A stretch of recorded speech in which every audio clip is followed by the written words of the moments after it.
out in the field. Can you see him? Yeah.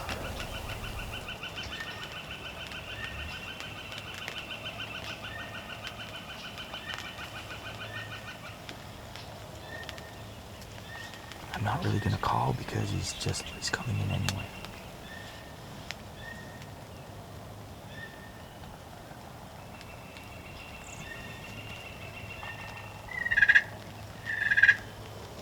Nice big tail on him, wow. Yes.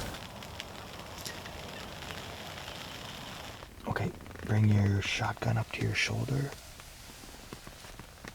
Perfect. And barrel out the window.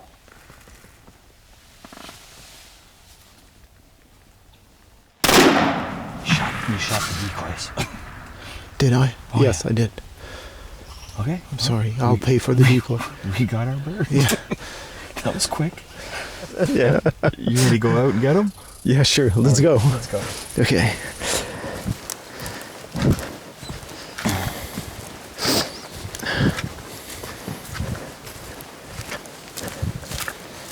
That is a nice big one. Feather on the decoy. He's still inflated. Wow. All right. That is one big nice bird. shot. Like, look at all the pellets in the head. It's funny. I think he's had some beard rot because it's not a very big. It's a fairly short beard for the size of that bird. Because look, he's got really nice sort of 3/4 inch spurs. So yeah, beautiful big bird. And he just came strutting in the whole way. And we'll get some pictures with the tail and everything. Yeah, let's see. Yeah. Is it still alive? This one? Well, there's a couple of pellets like stuck in the rubber. Oh, yeah, okay, But- yeah. Here. So you can see, yeah, they're almost bulletproof. Close.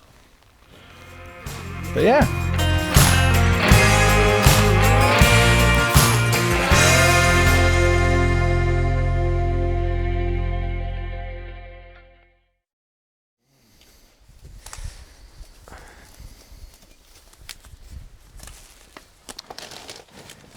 Stuff. Okay. Okay, so we'll start with the tail.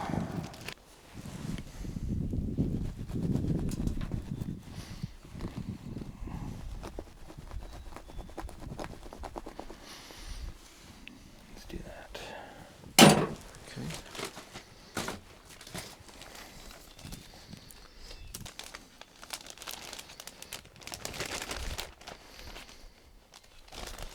So normally we do that. It depends sort of on how the person decides to do it, but some of the mounts that you'll have the tail in the back, you'll have the beard in the front. Some of them even mount the spurs. So I'll give you the legs, and at least then you'll have Okay.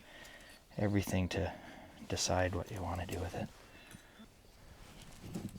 Kind of looks like a dinosaur, doesn't it? They do. They remind me of like a mix of a dinosaur and an alien.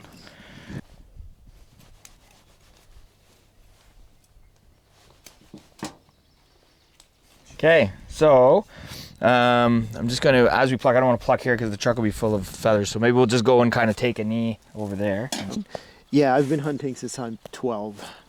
So I started with my dad and my uncles hunting birds, really, like ducks and ruffed grouse, and just continued through school and university. And yeah, now I'm trying to have my kids interested, but it's Challenge. it's a challenge, yeah. Yeah, so yeah, birds mainly, but I've tried deer as well. I'm intimidated by moose because you need to be at least 2 guys in Quebec. And I don't know anybody else who actually hunts. And I'm not exactly an introvert. But yeah, it's getting rare.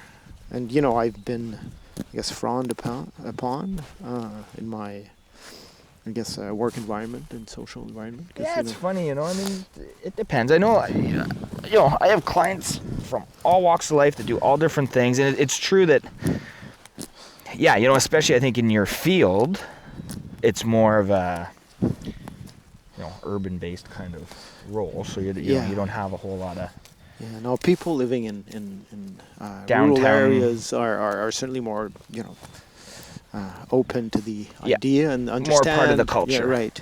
They understand the the logics of an ecosystem. Yep.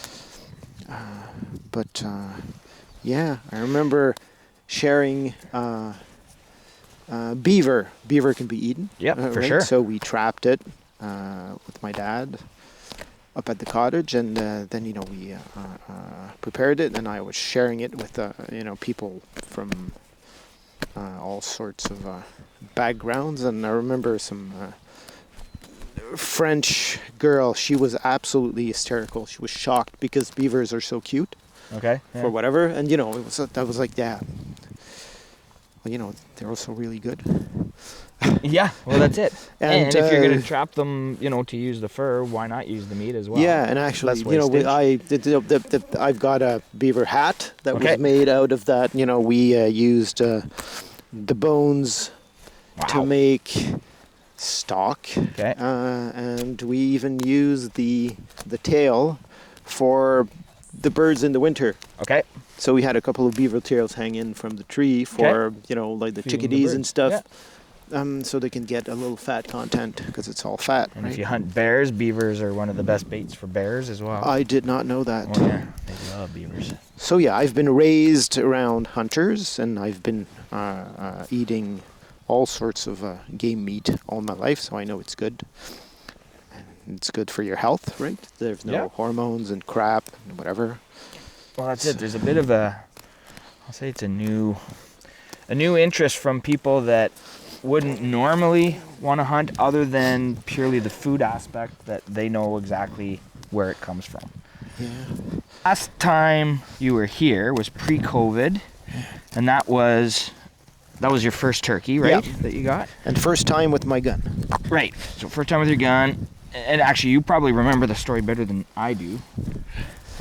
But from what I recall, Yeah, there How did were you miss- three birds, okay, 2 jakes, and 1 hen. okay, And I aimed at one of the jakes, Yeah. and I shot over the jake's head, okay, and I missed it completely, and the birds just disappeared. Yep. And we were left with 1 feather. One, Just enough ju- for- yeah, just to 1 embarrass you a feather little too. bit. And you were puzzled, and so was I. okay, And after that, I patterned the gun, yep, and I realized that it was shooting 60-40. okay. Because you're using an over-under. That's right. And that one is, shoots a tad high because of the way the gun is set up. Yeah. And yeah, it's been hard to miss ever since. Ever since, perfect. Yeah. So again, just And reinforces, like you said, the yeah. importance. And this of- one, it completely. Oh yeah, drop dropped. the one. I mean, Yeah. you can see the head where the, Yeah. all the shot hit the head and the neck, which is And it right was where you at wanted what? it. At 25 Yep, it was yards. at 20, right 20? at 20. So and yesterday the Jake was at your guide said 40 to 45. Okay, so that's reaching out there. That's getting to the Yeah, and it was moving. max limit. Okay, Like it was running away. okay. So it's possible. But yeah, pattern your gun and know your gun. I Know guess the- is yeah, the, know is the the range. lesson. Yeah, is the lesson I learned.